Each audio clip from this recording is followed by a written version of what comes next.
Good morning, children. In today's session, we'll discuss B reading from 3rd unit, that is Another Woman by Miss Imtiaz Darkar. So, who is the poetess of this poem? Another Woman is a poem. So, the poetess is Mrs. Imtiaz Darkar. So, before going to start the reading, first let's have an insight into the details of the author.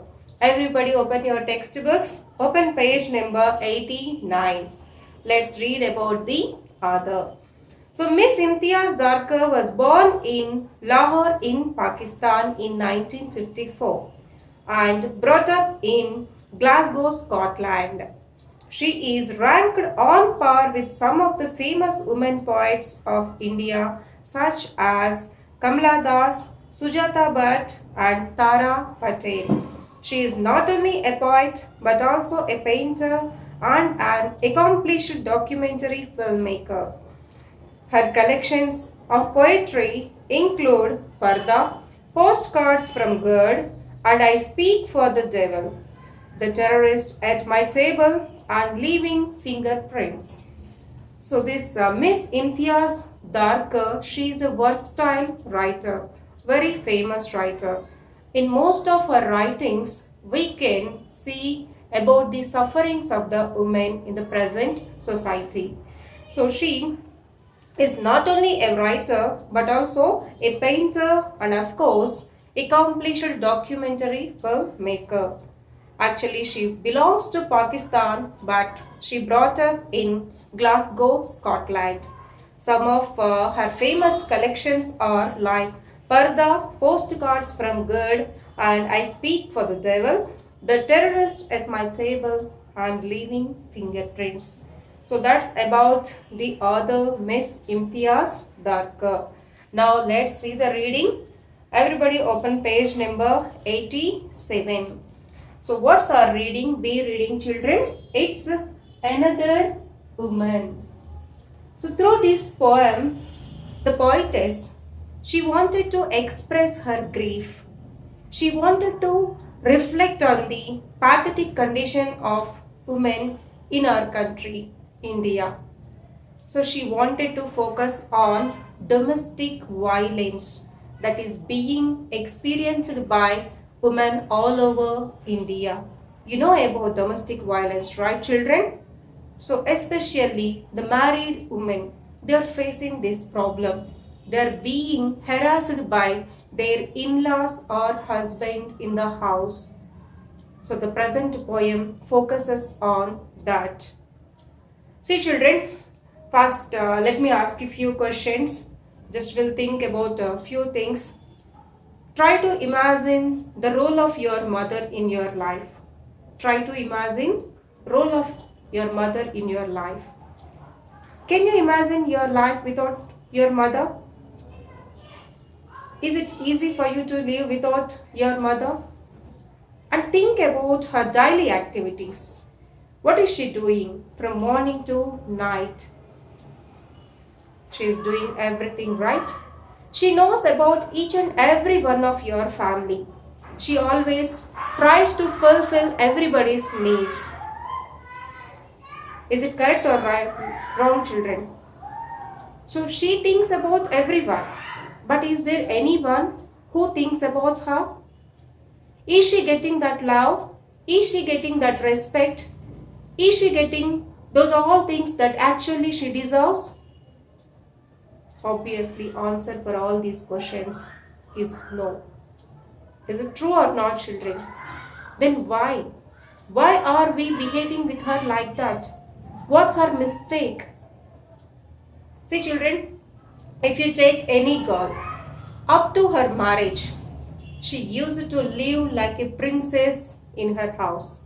It's correct or not? Yes, she is like a princess for everyone. Everybody loves her. She can do whatever she wants. She used to have a lot of freedom. But all of a sudden, after marriage, what will happen? She has to change everything. Everything will be changed for her. So the 20 years, whatever she used to do, that all she has to change. the way of living, the way of talking, the way of behaving with others, everybody. She has to change her likes. Even though, yes, women, they're of that kind of nature, they're ready to do anything. Even they tries to change themselves. Their nature becomes submissive. That means they start listening to others, compromising. They used to compromise for each and everything. But still, they are being harassed by the people, physically or mentally. So this is happening in the society. Every day, if you open newspaper or if you turn on any news channel, we come across so many incidents, so many cases where the women are being harassed. So in which society we are living? Is that we are learning, we are developing day by day. Then why can't we change our actions towards the women? Why can't we change ourselves? So the present poem depicts about that. The poem starts with the daily activities of a woman. So let's see what exactly here has been given.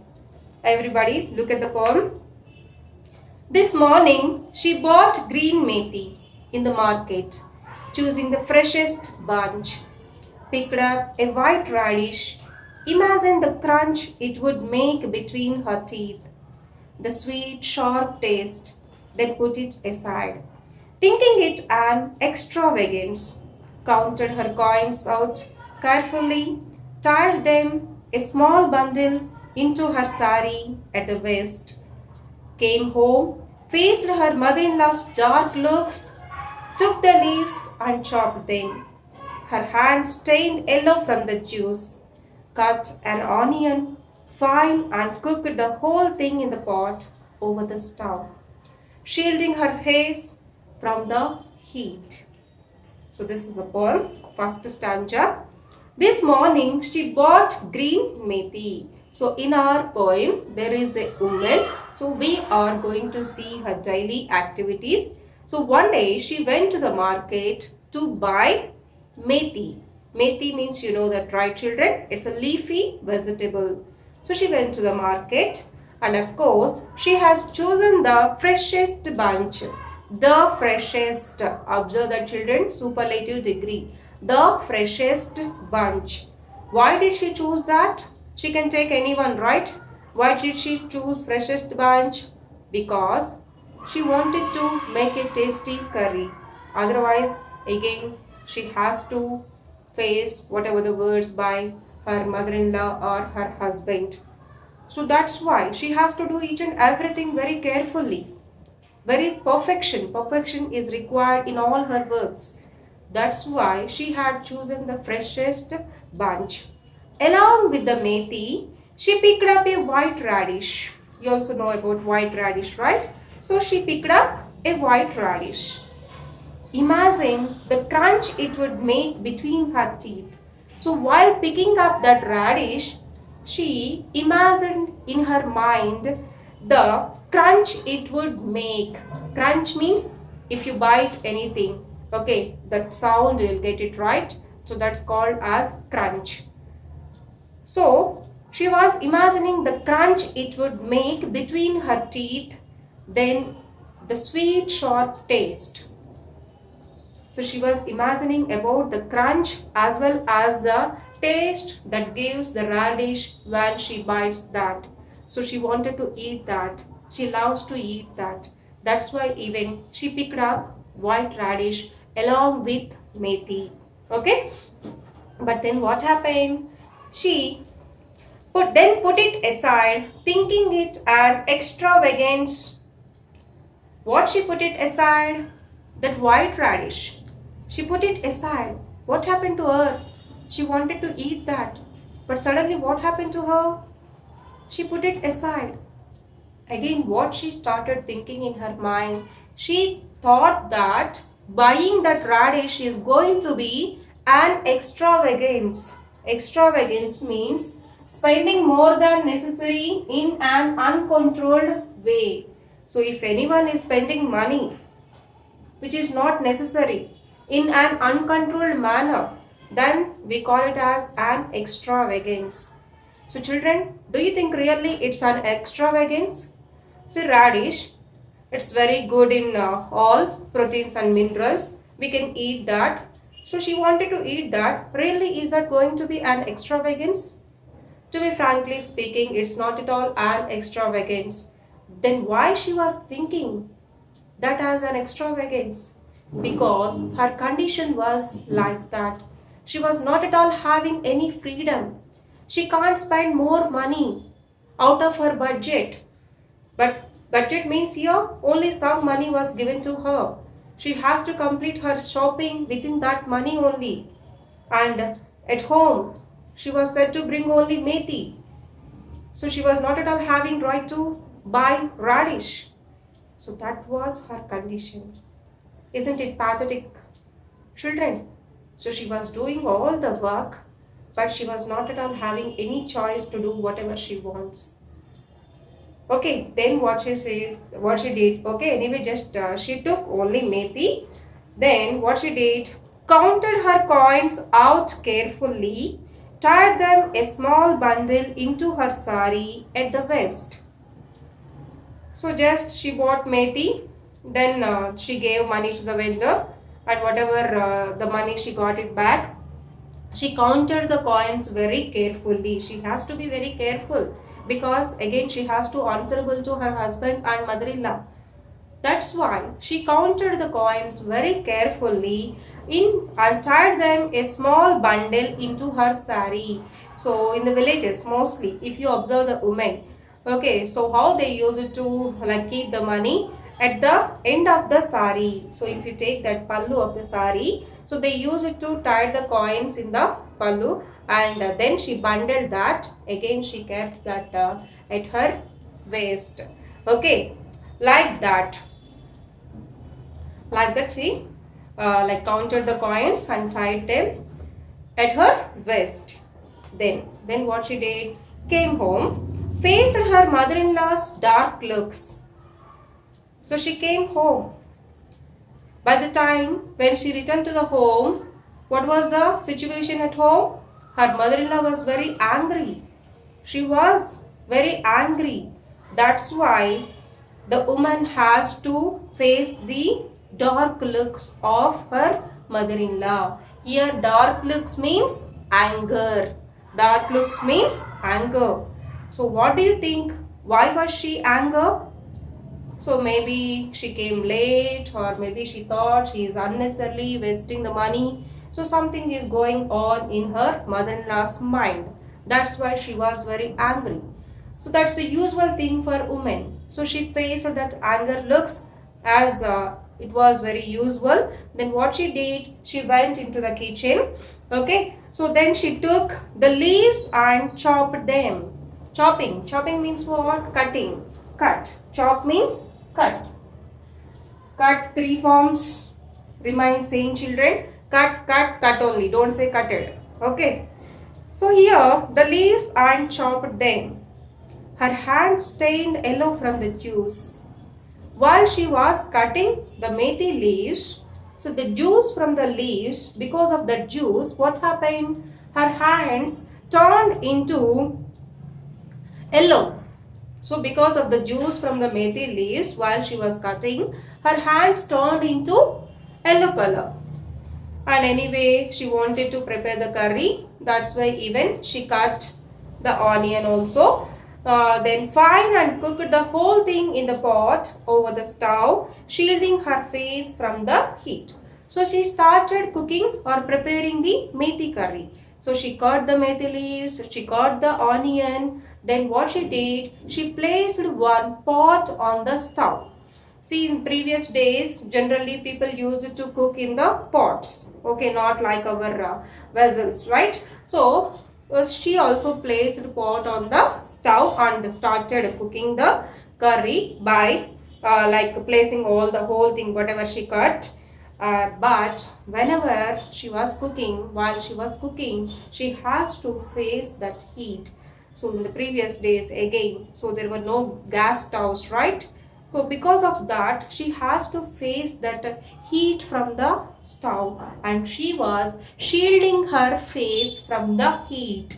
Here, shielding. Shielding means to protect someone being damaged. So while she was cooking, she felt it was very hot. So to protect her face from the heat, just she tried to shield herself. That means doing like that. She was covering her face from the heat. Understood, children? So that was the first stanza. Okay. Then let's move on to the second one. The usual birds came and beat their wings against her. The money spent, curses heaped upon her parents who had sent her out to darken other people's doors. So the usual words. So that's the general thing between like a mother-in-law and herself. So the usual every day. It's her regular practice. Mother-in-law always, she used to blame her, she used to curse her. Not only that, even mother-in-law tries to involve her parents also in the middle. See, obviously, right? If you do any mistake, first everybody says your parents only. Because of your parents only, you are like this. So like that, even her mother-in-law also always used to scold her parents as well. And of course the money she spent and the way how she was working about each and everything. So she is her natural enemy. Okay, so here curses heaped upon her parents. Heaped means in a large number. She was continuously start cursing them, blaming them, scolding them. Okay, and who had sent her out to darken other people's doors. So what she was complaining, her mother-in-law was complaining that this is because of your parents. Your parents just sent to our home to darken our house. To darken our house means to destroy anything, to spoil anything. So because of you only, you are spending all the money. So you are creating lot of problems to us. Like that, mother-in-law was scolding the woman. Understood, children? So mother-in-law was scolding the woman because actually here the woman is very innocent. She had not done any mistake. But even though she was scolding, you are spending lot of money because of your parents only, you are like this. Your parents sent you to our home to darken our house. Like that, she started scolding both the woman as well as her parents. Understood, children? Yes. Next, third one.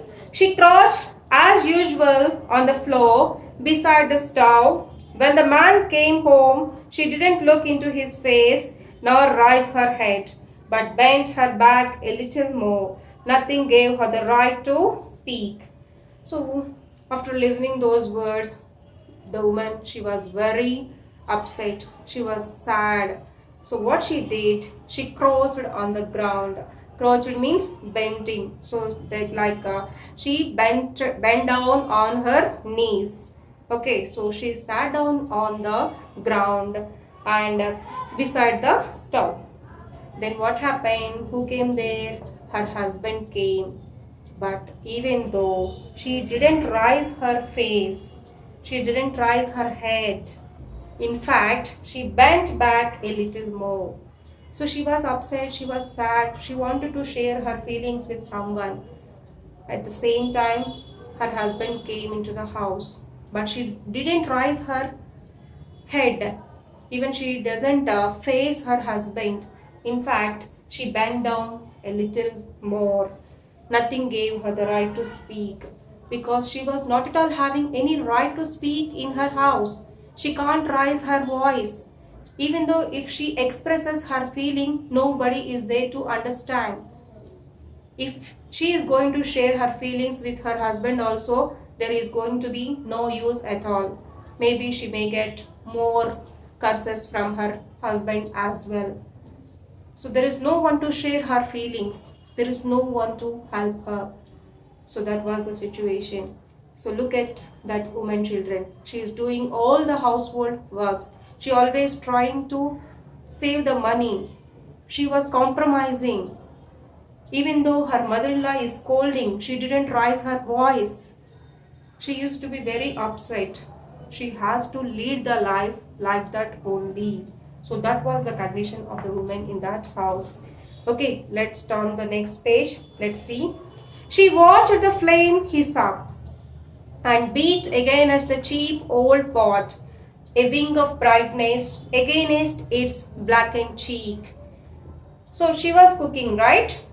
So she watched the flame hiss up.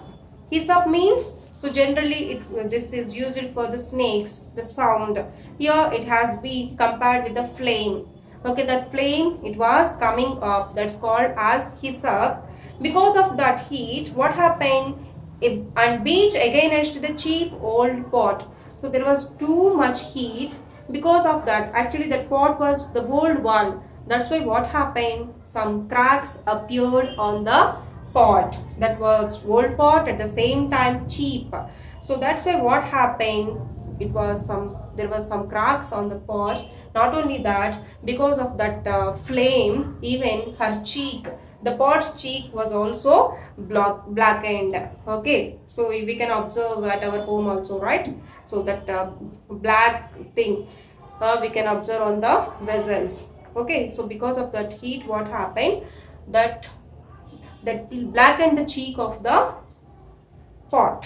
Okay, next.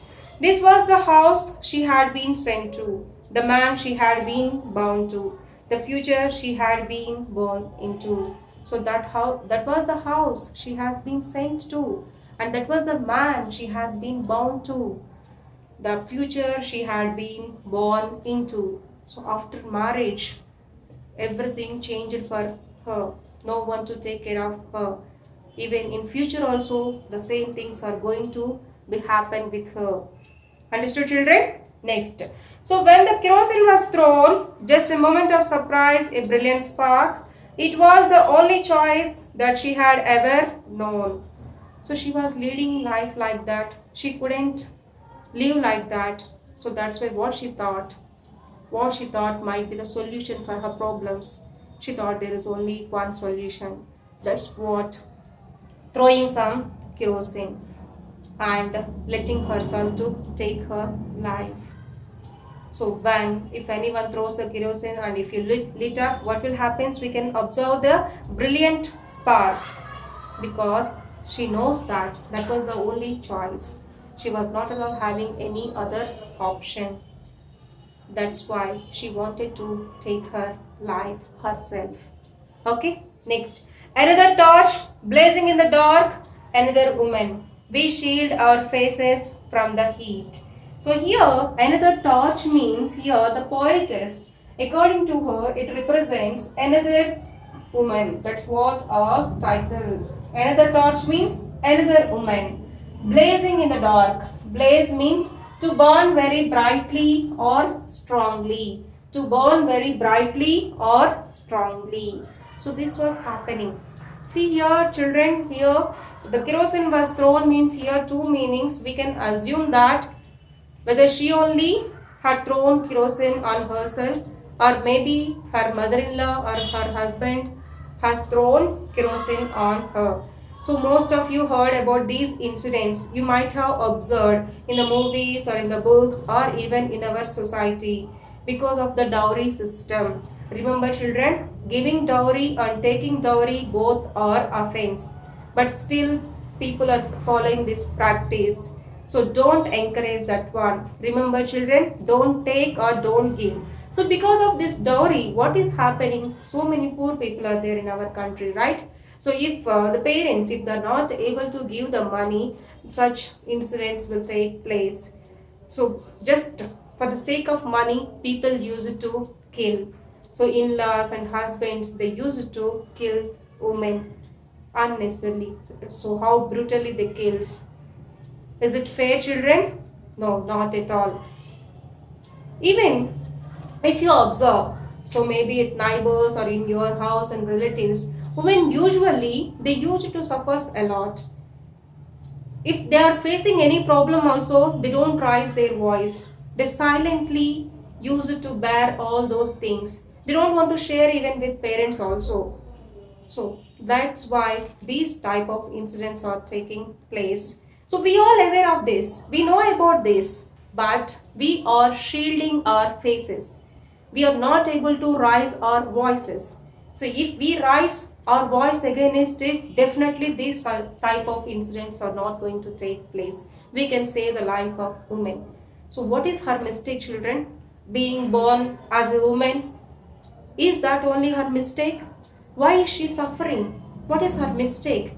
Why she has to give dowry? She is doing each and everything. Then what is the need? That's why. Girls, so remember, you have to be brave. Be brave, be strong. Try to stand upon your feet. You need not to change yourself for anyone. So if you're not getting that kind of love and respect in future from your in-laws or husband, so you can come out. You need not to let this incident happen in your life. Even boys also, don't become a cause like this in anybody's life. And even you also don't let this happen in your sister's or mother's life. So don't. So in future, maybe we hope we don't see such cases. So another woman will not suffer like this. Definitely we have to raise our voice. So that's exactly the poetess wanted to depict in this poem. Okay, I hope you understood this poem. So today's homework is write glossary and summary of this poem in your classwork. Not only that, you have to prepare for your FA1 exam. So from the first unit, take out the homework and prepare for ST as well. Okay, so our first unit, that is personality development, page number 74, 75 and 76. 74, 75, 76, total 5 questions. Prepare for ST. Thank you.